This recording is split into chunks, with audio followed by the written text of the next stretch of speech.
Okay, so setting off on day 6 from Malham. So I'm in Malham Cove right now, on my way over to Horton and Ribblesdale and possibly then further to Ling Gill. Big fun today. I've coincided with the Pennine Barrier 50 endurance ultra race.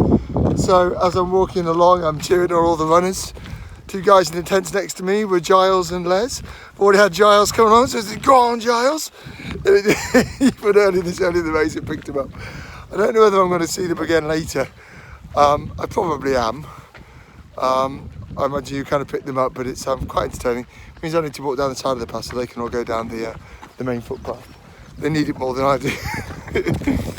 But thoroughly good fun. Adds a bit of entertainment to what would be a wonderful and beautiful day anyway. I'll just turn around so you can see the Majesty of Malham Cove. This is probably how you're supposed to stand as you're doing videos of Malham Cove. It's kind of ridiculously beautiful, really.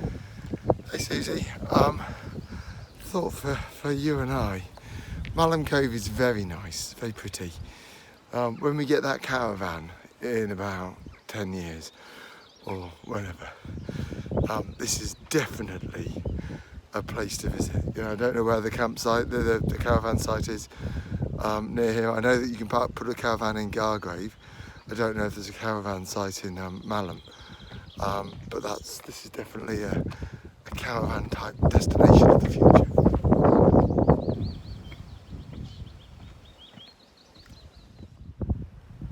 You're probably going to struggle to hear me because of the wind, but this is the top of Malham Cove. So this is the limestone pavement, which is rather famous. And yeah, it's very beautiful, very beautiful.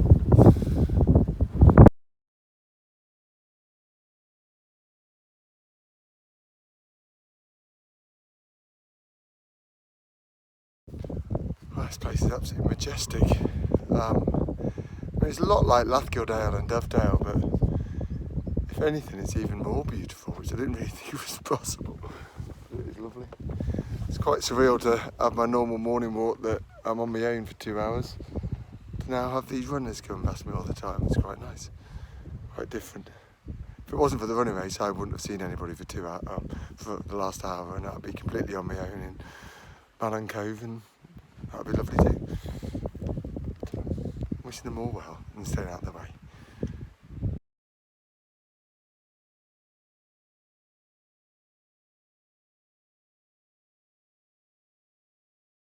It's a bit windy at Malham Tarn. Said, it's a bit windy! Oh, I give up. I just realised you've got to be careful with these runners. It kind of makes you want to just go a bit too fast. And today's walk over Pen-y-Ghent isn't very far, so I'm definitely going to go further than I should. And the danger is I'm going to go faster than I should because I'm in a race. But you know, it should be alright. I'm definitely carrying on to Hawes. You know, when I look at it on the map, there's got to be a chance that I can get to Hawes, but I'm sure that's impossible. But whatever, I'm going to push on past Horton and or Ribblesdale, whatever. Definitely.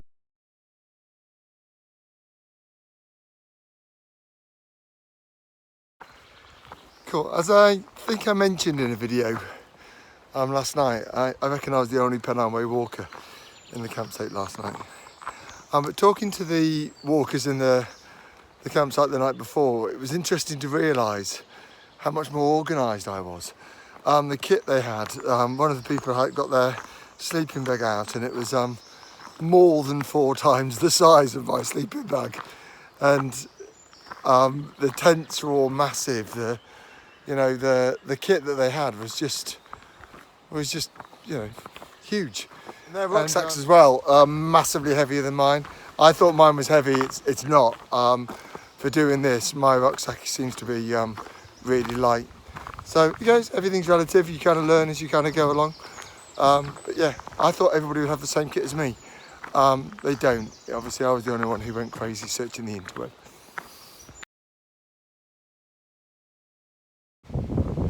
It's so caught up there with the beauty of Malham Cove and the fun of watching all these runners come by. I think I'd momentarily forgotten that I'm walking the Pennine Way. But it's good to get caught up in the moment, isn't it? It's good.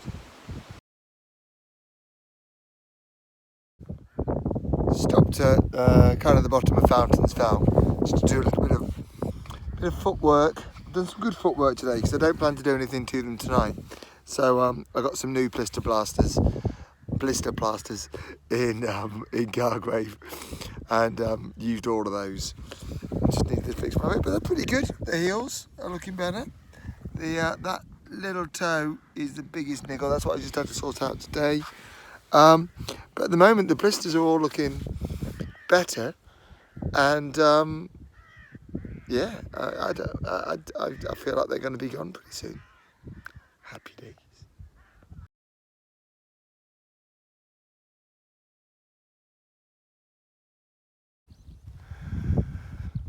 Must be said, Pen-y-Ghent is quite an impressive sight from this side as you come down Fountains Fell. Pennine Way means that you head down to Dale Head there. You then follow the path up to the ridge, and then you basically follow the ridge all the way up to the top of Pen-y-Ghent, and then down the other side, and you're in Horton-in-Ribblesdale, end of the walk for the day. What could be easier, really?